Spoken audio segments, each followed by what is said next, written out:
Good morning students. That class is related to the definition of the international trade.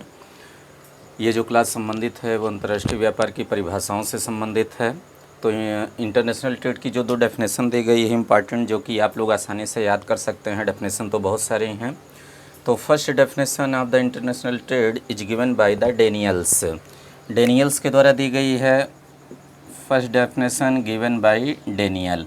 Daniel according to Daniel means Daniel के अनुसार दिया गया international trade includes all commercial transactions private and government between two और more countries and these transactions means commercial transaction. These transactions include sales, investment and transportation. Means अंतर्राष्ट्रीय व्यापार के अंतर्गत दो या दो से अधिक राष्ट्रों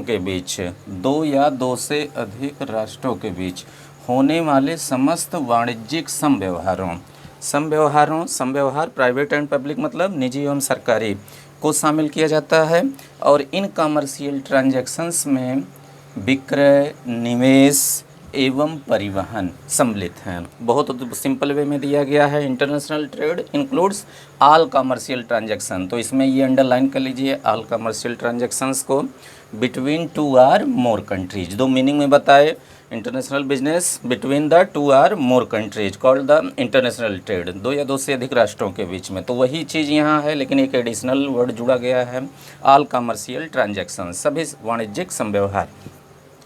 तो ये और इससे भी इजी डेफिनेशन जो है एच.सी. शर्मा की डेफिनेशन है। एस.सी. शर्मा इन्होंने बताया the trade between different Nations is called international trade. तो यहाँ पर जो वर्ड यूज किया गया है डिफरेंट नेशंस, विभिन्न राष्ट्र मीन्स विभिन्न राष्ट्रों के बीच होने वाले व्यापार को अंतर्राष्ट्रीय व्यापार कहते हैं। जैसे वहाँ पर मीनिंग में आप लोगों को बताए trade between two or more countries is called the international trade.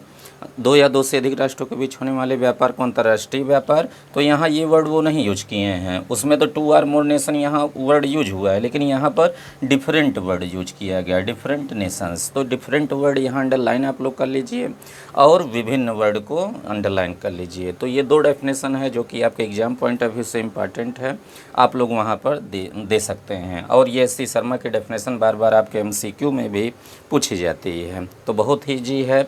Meaning भी आप लोगों को बताए, उसके बाद डेफिनेशन भी हो गया।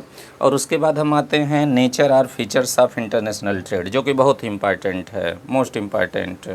नेचर और फीचर्स ऑफ द अंतर्राष्ट्रीय ऑफ इंटरनेशनल ट्रेड, अंतर्राष्ट्रीय व्यापार की प्रकृति या विशेषताएं। तो प्रकृति विशेषताएं कभी रटी नहीं जाती हैं। मीनिंग डेफिनेशन पे अगर आपका if your command on the meaning and definition of the particular concept topic then you easily explain the nature and features of the particular topic. अगर आपका कॉन्सेप्ट तैयार है मीनिंग डेफिनेशन, तो आसानी से उसी को ही अलग अलग करके आप विशेषताओं को बता सकते हैं। तो पहले दिन से आप लोगों को बताए हैं। सबसे पहला फीचर क्या होगा?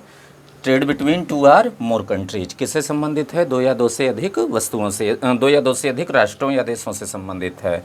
नेक्स्ट फीचर इसका बनता है आपका it includes goods and services both. यह वस्तुएं एवं सेवाओं सभी को सम्मिलित करता है। नेक्स्ट यहाँ पर इंक्लूड होता है जो इंटरनेशनल ट्रेड रिलेटेड जो रेगुलेशंस होते हैं, जो बनाए जाते हैं नियम, that is by the WTO, world trade organisation, विश्व व्यापार संगठन के द्वारा बनाए जाते हैं, जिसको कि हम पहले गैट के नाम से जानते हैं, general agreement on tariff and trade के नाम से। नेक्स्ट फीचर आपका है it involves the high level of risk. इसके अंदर बहुत उच्च स्तर की जोखिम पाई जाती है। नेक्स्ट फीचर आपको यहाँ पर हम बताएंगे financing by the international organisation. इसका जो वित्तीयन होता है वो अंतर्राष्ट्रीय संस्थाओं के द्वारा होता है। जैसे दो ट्विंस जो बनाए गए हैं ब्रेटन वुड कॉन्फ्रेंस के, एक आपका है IMF इंटरनेशनल मॉनेटरी फंड, अंतर्राष्ट्रीय मुद्रा कोष, जो कि इस्टेब्लिश किया गया था 1944 का रिजल्ट था ब्रेटन वुड कॉन्फ्रेंस का, जो कि इंटरनेशनल ट्रेड के बैलेंस करने के लिए लोन देता है। और दूसरा आपका है इंफ्रास्ट्रक्चर डेवलपमेंट के लिए जो IMF। और हमारे यहाँ कंट्री में जो है इंपोर्ट एंड एक्सपोर्ट के लिए, इंटरनेशनल ट्रेड के लिए जो अपेक्स बैंकिंग इंस्टीट्यूट जो इस्टेब्लिश किया गया है बैंकिंग ऑर्गेनाइजेशन, उसका नाम है EXIM bank, export and import bank, 1982 में इस्टेब्लिश किया गया था। नेक्स्ट आपका यहाँ पर है इंटरनेशनल ट्रेड जो है मेनली दो टाइप का होता है, एक फ्री ट्रेड होता है, एक आपका होता है एग्रीमेंट बेस्ड।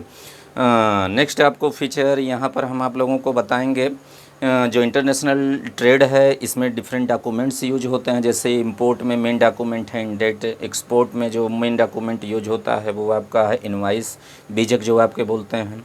तो ये सारी आपको विशेषताएं मिलेंगी, और भी बहुत सारी विशेषताएं हैं वो आप लोगों को। हाँ, it is the driver of the globalisation, या ग्लोबलाइजेशन को चलाने वाला बहुत ही महत्वपूर्ण घटक है। इसके डिफरेंट मोड्स हैं एंट्री के, कैसे हम इंटरनेशनल ट्रेड करेंगे, जैसे डिफरेंट मोड जो स्ट्रेटजीज़ की है, बाय द इंपोर्ट निर्यात के द्वारा, बाय द इंपोर्ट आयात के द्वारा, by the franchising licensing, by the FDI foreign direct investment, by the turnkey agreements. तो ये सारे मोड्स हैं जिसके द्वारा हम अंतर्राष्ट्रीय व्यापार में शामिल हो सकते हैं। तो ये सारी विशेषताएं जो हैं डिटेल में आप लोगों को पॉइंट वाइज हम नोट करवाएंगे, एक एक पॉइंट बाकायदा हम एक्सप्लेन करेंगे, और यही आपका पूरा का पूरा फाउंडेशन है। फीचर समझ लिए तो इंटरनेशनल ट्रेड आप लोगों को समझने में दिक्कत नहीं होगी। फिर if you understand the feature और nature of the international trade then you easily explain your the international trade and tariff subject. तो ये बहुत ही इंपॉर्टेंट है, इंटरनेशनल ट्रेड का फीचर जो है, विशेषताएं जो हैं। तो ये नेक्स्ट क्लास में, नेक्स्ट लेक्चर में हम आप लोगों को दे रहे हैं। तब तक के लिए कुछ देर आप लोग वेट करिए, तब तक इसको नोट कर लिए। Thank you class.